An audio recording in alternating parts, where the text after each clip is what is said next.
Parents' Evening!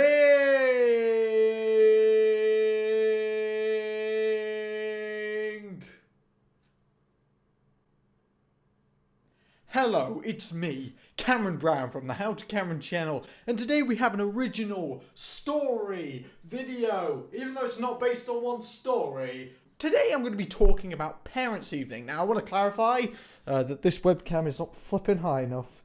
Jesus Christ. By the way, guys, can you stop calling me, like, lanky and stuff, please? It's not very nice, okay? I don't like it. It hurts my feelings. Feelers. Now, I'm actually recording this video on Friday night. Can't wait for tomorrow. Something big and exciting is happening tomorrow. It's already happened when this video has come out. So I'm either very happy about that day or not. On Tuesday, it's actually Parents' Evening. Now, this video will be coming out after my Parents' Evening because, believe it or not, I don't want to make a video talking about Parents' Evening and then everyone know about that video at school and then Parents' Evening just be ruined because of that. Because of that, I just want to clarify that anything I say in this Parents' Evening video is not at all relevant to the latest Parents' Evening I had, because I don't know what happened in that one, even though it's lapsed for you guys. But regardless of that, today I'm going to be talking about some things, some trends that I've noticed when it comes to Parents' Evening, and some just funny stories regarding it. Now, I want to clarify that this video is not a goddamn exposed video, it's not a rant. I'm just going to be talking about some things I've noticed at Parents' Evening. I'm not going to lie, a lot of the statements and a lot of the things my teachers have talked about with me at Parents' Evening are actually quite accurate. So I'm not here to fucking criticise the school system or criticise any teachers. No, I'm not. So please don't get angry at this video if you are a teacher. Please don't uninvite me from sixth form. I want to be a chemical engineer when I'm older, just so I can die.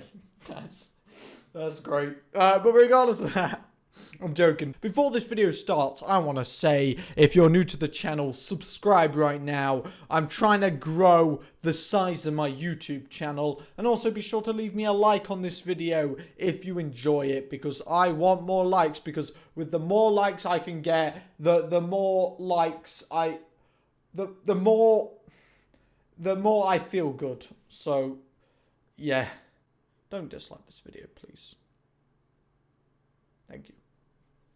This video is going to get a lot of dislikes now. Good flipping damn it. There's three main things that I've noticed when it comes to Parents' Evening, and I can't wait to discuss them, so you better be listening up. So the first thing that I've noticed at a lot of Parents' Evening is the main criticism that the teacher gives me to my parents is the fact that I'm too quiet. Now, this is not really relevant to me now because obviously in sixth form the class sizes are a lot smaller. I really do appreciate that. Believe it or not, it's very hard to imagine me being quiet.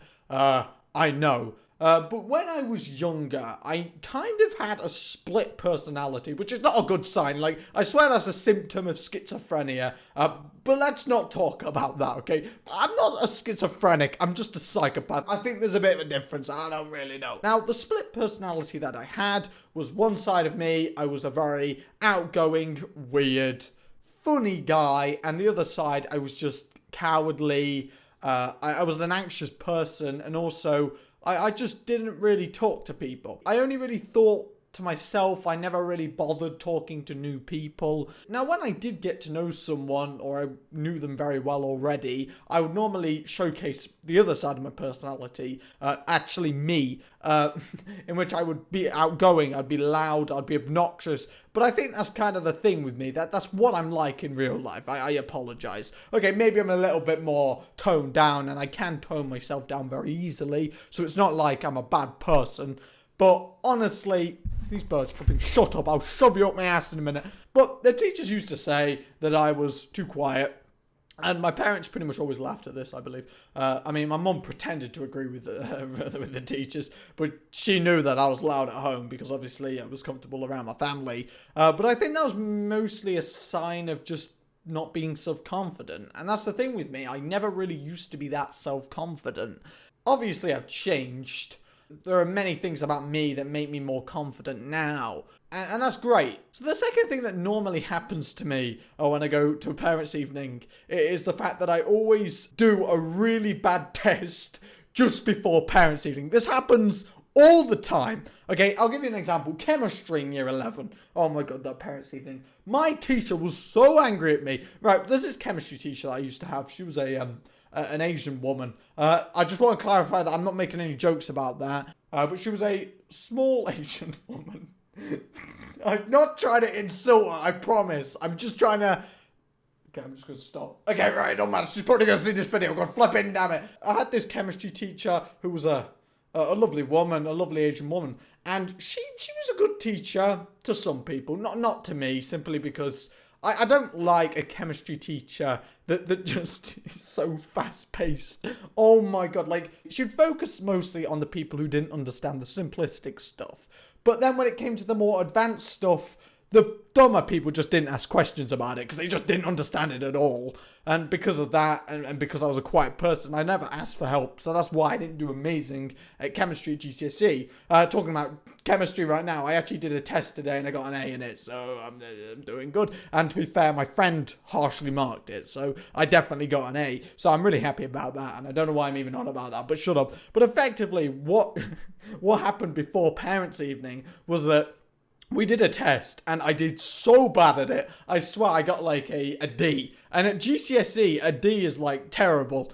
Okay? Like maybe if you get a D at A-level chemistry, it's not really that bad. I'm not gonna lie. The content is extremely hard. But to be fair, when it came to GCSE chemistry, to get a D, all you really needed was common sense and a bit of a lack of it. It wasn't really that hard of a subject just to pass. It was just harder to excel. Yeah, that always happened to me. I would always do a really bad test. So, for example, in biology as well, in year 11, I was like, oh, the teacher was like, okay, so Cameron averages A's and A stars, because that's what I was averaging in biology. I remember he put up a spreadsheet of every single person in the class. Halfway through the GCSE studies, I got the second highest average score in my tests. And I didn't get an A star, which is kind of sad. I wish I revised a lot more, I'm not gonna lie. But what actually happened is I did a really bad test. I got like a D in it. And this teacher got so angry and my mum and dad were like, oh my god, Cameron, you're going downhill. And to be fair, that was true. I just didn't revise at all for that test. But I don't know if I just didn't do it well because I didn't put any effort in, or because I just got really confused, or whether or not I was just dumb at the topic, but I revised the topic a lot and I actually learned how to do it. I think it was to do with like protein engineering, with like RNA proteins. Crap, I forgot it all. God dang it. The third topic that every single teacher normally discusses with me is revision. And I always remember getting the generic question of, how are you going to revise? And you know, for a lot of people, they have a really extensive revision plan. So, for example, Ruby Granger. Oh, what I'm going to do... I can't make this joke. I'm hurt, by the way. Oh, what I'm going to do is I'm going to write down pieces of information and I'm going to put it on the cactus and I'm going to read it. Like that's how some people revise, as in they revise in such a crazy manner, like a unique way that seems sculptured and smart.